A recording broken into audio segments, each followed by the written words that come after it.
Hello students, मैं शिवम गौड़ आपका स्वागत करता हूं। आपने क्लास 9th का पहला चैप्टर देखा था। आपने पार्ट 1 और पार्ट 2 हमारी वीडियो देखी होगी।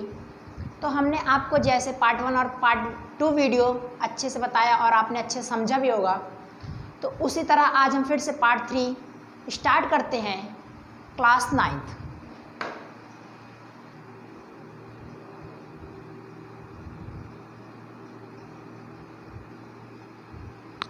हमारा चैप्टर था हमारे आसपास के पदार्थ, मैटर इन आवर सराउंडिंग।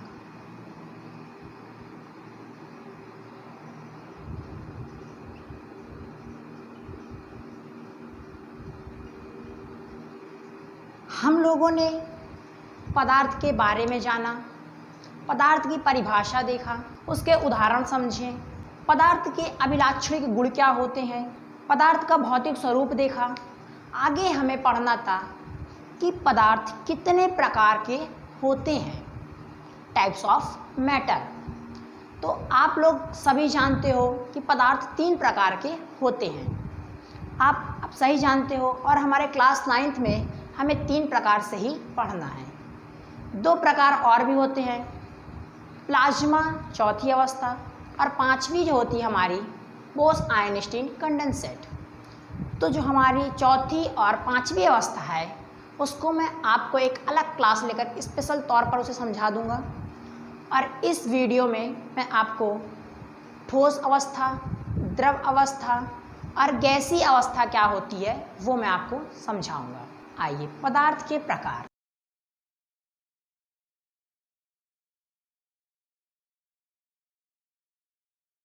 ठीक है, बोस-आइंस्टीन कंडेंसेट।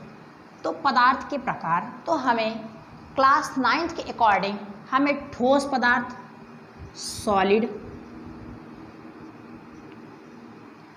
दूसरा द्रव लिक्विड, और तीसरा हमें पढ़ना है गैस।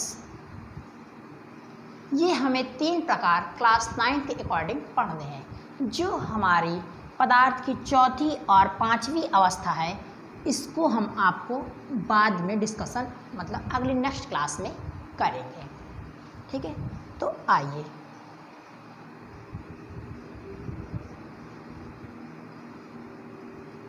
पहले हम आपको समझाते हैं ठोस अवस्था। आप सभी ने ठोस को देखा होगा। ठोस जो होता है उसके जो कण होते हैं वो बहुत ही कठोर तरह से आपस में जकड़े हुए होते हैं। या तो मैं पहले आपको ठोस अवस्था, द्रव अवस्था और गैसीय अवस्था दिखाता हूँ।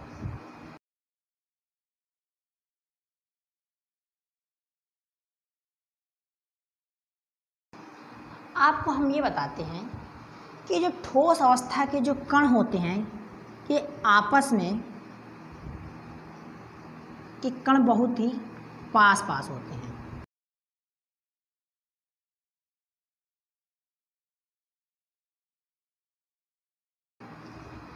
तो आप ये देख रहे हो, मैंने 3 चित्र बनाया है। चित्र नंबर 1, 2 और ये हमारा तीसरा है। तो आप ये देख रहे होंगे कि आप हमें एक बॉक्स दिख रहा है। तो जो इस पदार्थ के जो हमारे कण हैं बहुत ही एक दूसरे से कठोर तरीके से बंधे हुए हैं, और हमने आपको बताया था कि इनके बीच में रिक्त स्थान भी होता है। आप अगर इसको जूम करके देखोगे तो आप देख रहे हो बहुत इसमें कम ही स्पेस दिख रहा है, या आप ये समझ सकते हो कि जो पीछे वाइट सरफेस है या हमारा वाइट ब्लैक बोर्ड है, सॉरी वाइट बोर्ड है, जो आप देख रहे हो वाइट कम ही दिख रहा होगा। ज़्यादातर इसमें हमें क्या दिख रहा है, ब्लैक मार्कर या ब्लैक कलर दिख रहे हैं। तो आपको ये समझ में आ रहा होगा कि जो ठोस होते हैं, जो सॉलिड होते हैं, उनके जो कण होते हैं वो आपस में बहुत ही कठोर तरीके से बंधे होते हैं। इनमें रिक्त स्थान जो होता है वो बहुत ही कम होता है। और इसके साथ साथ आप एक चीज़ देख रहे होंगे कि इसका जो आयतन है, आकार है, आकृति है, वो तीनों ही निश्चित है। अगर हम ठोस को पहचाने कि ठोस कैसे हम पहचानेंगे, तो आप ठोस को पहचानने के लिए जो इसका आयतन और आकृति आकार होता है सभी क्या होता है, निश्चित होता है। अगर आपको देखना है या कोई भी पदार्थ ये ठोस है या नहीं, तो आप उसका सरफेस पर कहीं सतह पर रख कर या कॉपी पर रख कर उसे पेंसिल से अगर मार्क कर लेते हो तो वो हमारे एक समझने के लिए हम कह सकते हैं कि ठोस है, उसको हम खुला छोड़ दें। तो क्या आप ये बताइए, क्या ये जो दूसरा हमारा ग्लास में द्रव रखा हुआ है, अगर हम इसे ग्लास से हटा दें तो क्या इसकी आकृति को हम खुली सरफेस पर बना सकते हैं? नहीं बना सकते हैं। तो इससे क्या पता चला, हमें ये तो पता चल रहा है कि जो द्रव है ये हमारा एक बीकर है या ग्लास है, एक ग्लास पानी भरा हुआ है। तो लेकिन हम अगर इस पानी को ज़मीन में गिरा देते हैं तो क्या ये जिस शेप में जिस बर्तन का आकार लिया हुआ है, क्या ये ज़मीन में फर्श पे गिराने के बाद भी सेम इसी आकार का रहेगा? नहीं। और जो गैस होता है ये तो ना तो इसका आयतन निश्चित होता है ना ही आकार निश्चित होता है, कुछ भी निश्चित नहीं होता। ये हमारे गैस हैं। आप ये भी देख रहे हो तीनों डायग्राम में कि इसके जो कण हैं बहुत ही दूर दूर हैं। इसी कारण इसका ना तो आयतन निश्चित होता है और ना ही आकार निश्चित होता है। अगर हमारे पास एक ठोस अवस्था में आप ये देख रहे हो कि हमें हथौड़ी दिख रही है, तो क्या इसकी जो अवस्था, जो इसका आयतन है, जो आकृति है, क्या जो आकार है, ये अगर हम अपने हाथ की हथेली पर रखें और यह हटाकर हम ज़मीन में रख दें तो क्या इसका आयतन, आकृति या आकार बदल जाएगा? नहीं बदलेगा। लेकिन अगर आप सोचिए कि अगर आप इसी तरह इस लकड़ी के अंदर आपका कोई स्थान है, जगह है, और हम इसमें कुछ 2-4 बूंदे पानी भर देते हैं, तो क्या आप ये समझ जाओगे कि जो 4 बूंद या 1 चम्मच हमने इसमें पानी रखा था या इसके सरफेस पे मैं यहाँ रखूँ तो इसी का आकार ले लेगा, इस बर्तन का, इस हथौड़ी का आकार ले लेगा। लेकिन जैसे ही मैं पानी को इस हथौड़ी से अपनी हथेली पर रखूँगा तो क्या जो पहले हथौड़ी का आकार का था, क्या वो हमारे हथेली पर भी वही आकार बनेगा? नहीं। तो इसका आकार कन्फर्म नहीं होता है द्रव का। और गैस का ना तो आकार ही कन्फर्म होता है ना तो आयतन ही कन्फर्म होता है, लेकिन ठोस है। और हमने आपको बताया था इसको हम मार्क कर सकते हैं। अगर इस हथौड़ी को रखकर ये मार्क करते हैं तो आप ये देख रहे हो, ये हमने मार्क कर लिया। तो क्या ये जो इसका आकृति अभी थी, जिस शेप में ये भी हथौड़ी बनी हुई थी, क्या हमें यहाँ पर रखने पर हथौड़ी बनाने या हम यहाँ रखकर शेप डिज़ाइन करें, कहीं भी रखकर हम बनाते हैं, तो क्या जो इसका आकार है वो बदल गया? नहीं। तो जो ठोस होते हैं इनका आकार जो होता है वो निश्चित होता है।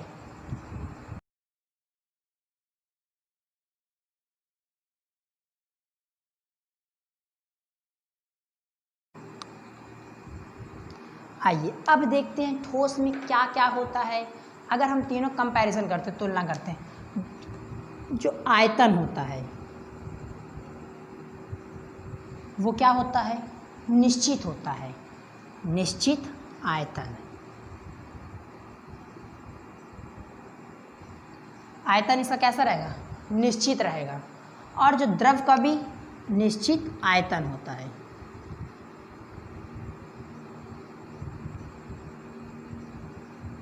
निश्चित आयतन। क्या आप बताओ, जो हमने यहाँ तीसरा चित्र बनाया था, क्या इसमें आयतन निश्चित था? नहीं। आयतन अनिश्चित होता है। या आप ऐसे ले सकते हो, अनिश्चित आयतन या आयतन अनिश्चित।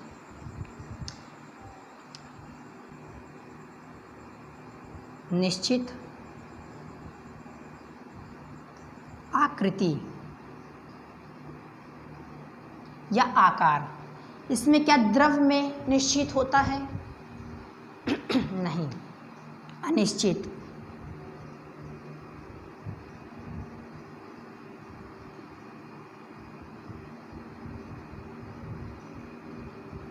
आकृति, और इसमें क्या होता है, अनिश्चित। मैं आपको अनिश्चित इसलिए सीक्वेंस में अलग उधर लिख दे रहा हूँ। क्या था, आकृति।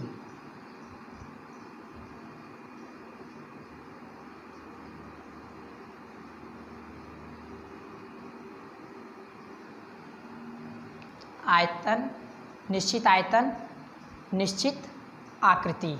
इसमें निश्चित आयतन होता है लेकिन आकृति इनकी निश्चित नहीं होती है। ना तो इसमें आयतन निश्चित होता है, ना ही आकार निश्चित होता है। अब आप ये बताइए, ये जो हमने हथौड़े का एग्जाम्पल लिया था, क्या इसमें कोई बहाव होता है?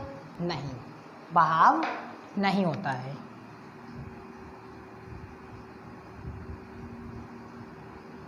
बहाव नहीं होता है। क्या द्रव में बहाव होता है? बहाव, और इसमें भी। अब आप बताइए, क्या जो ठोस अवस्था होती है इसके कण पास पास होते हैं? तो ठोस अवस्था के जो कण होते हैं वो आस पास होते हैं। कण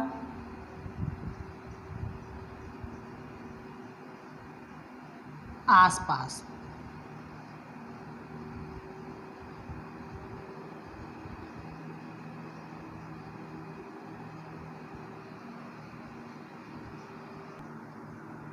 कणों के बीच रिक्त स्थान होता है। कण पास पास होते या आस पास होते हैं, लेकिन द्रव अवस्था में कणों के बीच रिक्त स्थान होता है, और गैसीय अवस्था में कण बहुत दूर होते हैं।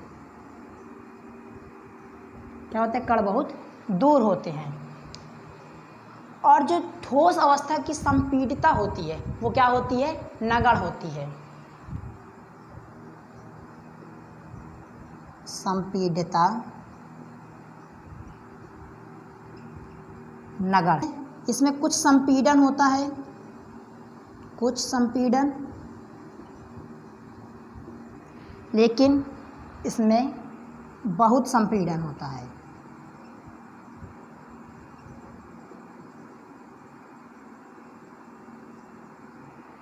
ये थे हमारे ठोस, द्रव और गैस के लक्षण। फिर से एक बार हम देखते हैं, पदार्थ हमें क्लास 9th में कितने प्रकार से पढ़ने हैं? 3 प्रकार से पढ़ने हैं। ठोस अवस्था पहला हमारा था, ठोस अवस्था, सॉलिड स्टेट। सॉलिड स्टेट में क्या होता है? जो इसका आयतन होता है वो क्या होता है? निश्चित होता है। जो इसका आयतन होता है वो निश्चित होता है, और इसी तरह आकृति भी क्या होती है? निश्चित होती है। इसकी आकृति भी निश्चित होती है। क्या बहाव होता है ठोसों में? तो बहाव नहीं होता है। जो ठोस के जो कण होते हैं वो आसपास ही या बहुत सटे हुए होते हैं, लेकिन इसमें जो संपीडिता होती है ये भी क्या होती है? नगण्य होती है। अब द्रव अवस्था में निश्चित आयतन होता है। द्रव अवस्था में क्या होता है? निश्चित आयतन होता है, लेकिन आकार क्या होता है? अनिश्चित होता है। आकार अनिश्चित होता है, और बहाव होता है। बहाव क्या है? होता है।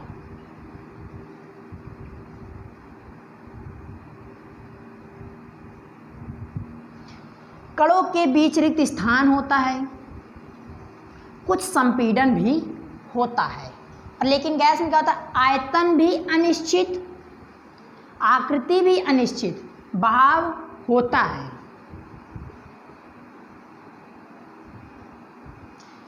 कण बहुत दूर होते हैं या अत्यंत दूर होते हैं, आप दोनों लैंग्वेज। कुछ संपीडन होता है या बहुत अधिक संपीडन होता है। किसमें?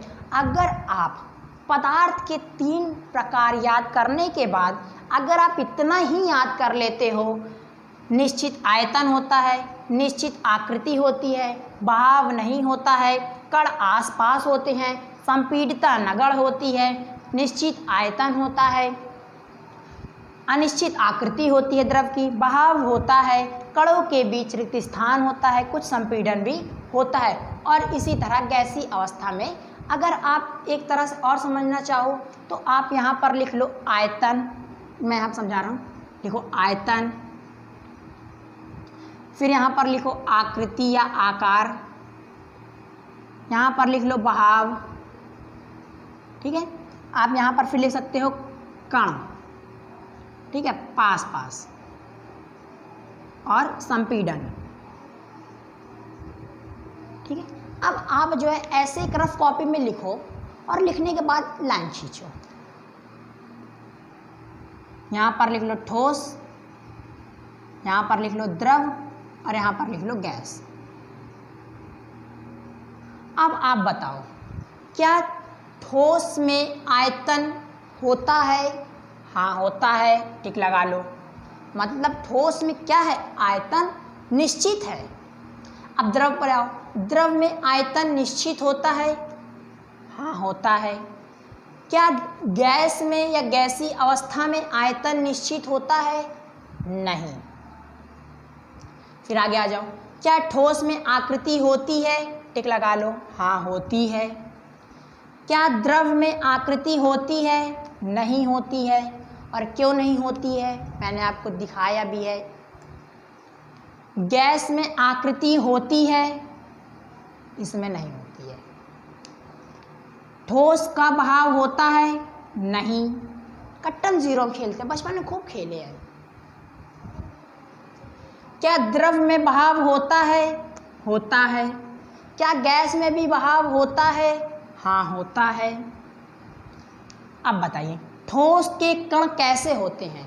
अब आपको तो इतना पता होगा ठोस के कण कैसे होते हैं, थोड़े पास पास होते हैं, नज़दीक होते हैं। लिख लो पास, ठीक है। अब बताओ द्रव के कण कैसे होते हैं? थोड़ा दूर होते होंगे। जब दूर होते तभी तो उनके बीच में रिक्त स्थान होता होगा।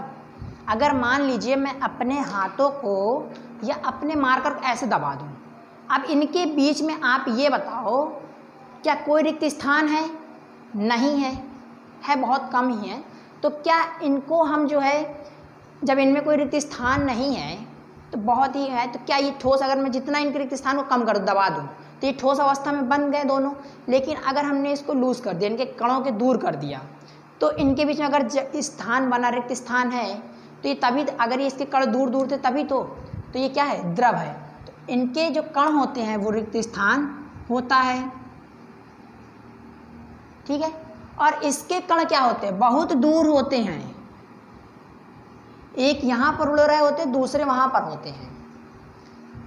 अब आइए, ठोस में संपीडिता होती है? नॉट, मतलब नगण्य होती है। इसमें संपीडन होता है थोड़ा, इसमें होता है बहुत, थोड़ा नहीं, कुछ नहीं होता। संपीडन नगण्य होता है, लेकिन द्रव में थोड़ा सा होता है, गैस में संपीडन अधिक होता है या ज़्यादा होता है, बहुत होता है। अगर आपसे पूछ लें पदार्थ कितने प्रकार के होते हैं, तीनों की व्याख्या सहित लिखिए, या तीनों के बारे में पूछे तो आप लिखोगे पदार्थ, पहली हेडिंग डालोगे। पदार्थ की परिभाषा पूछे, खूब अच्छे से रटाया हूँ, खूब अच्छे से याद करे हो आप लोग। फिर पदार्थ तीन प्रकार के होते हैं, पहला ठोस, द्रव, gas, solid state, liquid state, gases state. आप लिखोगे पहला पॉइंट डालोगे खूब अच्छे से, निश्चित आयतन होता है। ठोसों में निश्चित आयतन होता है। दूसरा पॉइंट, ठोस में निश्चित आकृति और आकार होता है। ठोसों में बहाव नहीं होता है। ठोस में या ठोस के कण आसपास या एक दूसरे से आकर्षण बल के द्वारा जुड़े होते हैं। फिर अगला पॉइंट, संपीडिता। ठोस में संपीडन नगण्य होता है। अब इसके कोई एग्जाम्पल पूछिए, आइए एग्जाम्पल के माध्यम से समझते हैं। आप एक रबड़ लेते हो, आप एक रबड़ लेने के बाद आप ये देखोगे कि हमने उसको बाह्य बल या अपना एक बल लगाकर उसको खींचा, तो जो रबड़ की आकृति होती है, मान लीजिए गोल सा है, ये रबड़ ऐसा है हमारे पास, ठीक है। हमने जब इसको खींचा रबड़ को ऐसे, तो ये क्या होगा, ये लंबा हो जाएगा, ऐसे हो जाएगा। लेकिन जब हमने जैसे ही इस पर से बल हटाया, तो आप देखोगे पुनः अपनी अवस्था में आ जाएगा। और अगर हम इस पर ज़्यादा बल लगा देते हैं, तो ये रबड़ क्या होता है, हमारा टूट जाता है।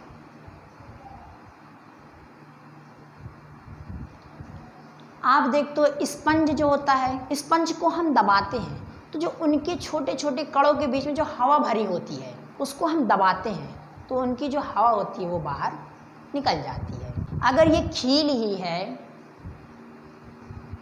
अगर हम इसको दीवार में ठोकेंगे, लगाएंगे, तो इसका जो आयतन है वो तो निश्चित है, लेकिन आकृति क्या इसकी बदल जाती है। अगर हम इस पर बदलना ही चाहें, क्या ये आसानी से इसकी आकृति बदल सकती है? जब इसको हम हथौड़े से ज़्यादा बाह्य बल लगाकर पीटते हैं, तो इसकी आकृति बदल जाती है। कब? जब बाह्य बल लगाएंगे अधिक, और अगर अधिक बाह्य बल का प्रयोग नहीं करेंगे तो ये अपनी अवस्था में ही रहेगा। लेकिन द्रव में ऐसा नहीं होता है, और गैस में संपीड़ितता सबसे अधिक होती है।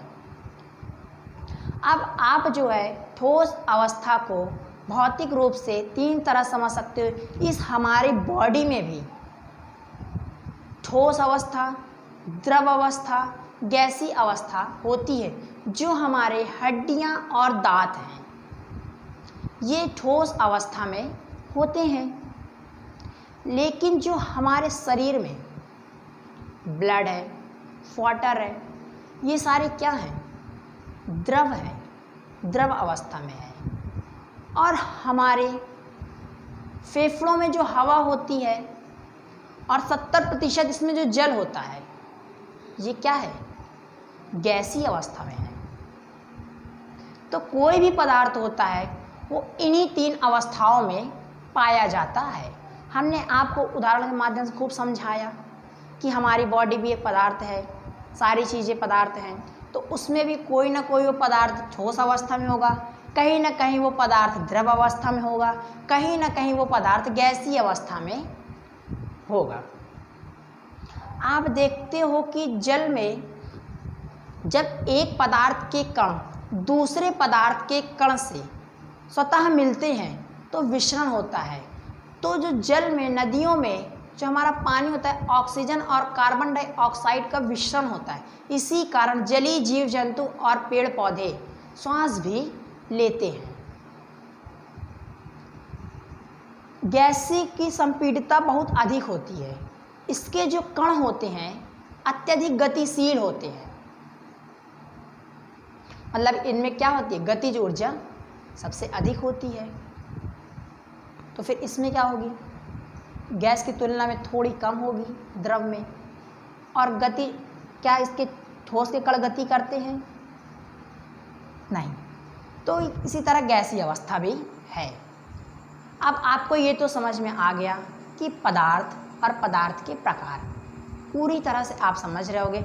आपको अब किसी भी माध्यम से उदाहरण पूछे या उसकी परिभाषा पूछे, ठोस की क्या अवधारणा है, द्रव, गैस, अब आप पूरी तरह से बना लोगे और आप समझोगे। अगर आप वीडियो को पूरी तरह से देख रहे हो, समझ जाते हो, तो आप कोशिश करा करो खुद से अपनी लैंग्वेज में समझने के लिए। और आप हमारी नोट्स हमारी वेबसाइट दी ऑनलाइन कोचिंग में जाकर लिंक पर डाउनलोड कर सकते हो। उसमें पदार्थ की अवस्थाओं के जो प्रकार हैं, ठोस अवस्था, गैस अवस्था, द्रव अवस्था, उसमें उसके साथ साथ आपको एक अच्छी सी नोट्स प्रोवाइड की जा रही है हमारी वेबसाइट पर। आप उसे ज़रूर जाकर लिंक पर डाउनलोड करिए। उसमें इसके एक ठोस के ही केवल कम से कम 4 से 5 उदाहरण होंगे जो मैं आपको यहाँ समझा रहा हूँ। जो लोग नोट्स लेना चाहें ज़रूर आके हमारी वेबसाइट पर डाउनलोड करें। द्रव अवस्था के मिनिमम 4 से 5 उदाहरण, इसी तरह गैस अवस्था के उदाहरण, और सारे परिभाषाएं क्रम वाइज एनसीईआरटी के अलावा भी आपको नोट्स में अत्यधिक चीज़ें देखने को और पढ़ने को मिलेंगी। तो इसी तरह आप पढ़िए और कोशिश ये करिए कि आप लोग वीडियो पूरी देखा करिए। धन्यवाद।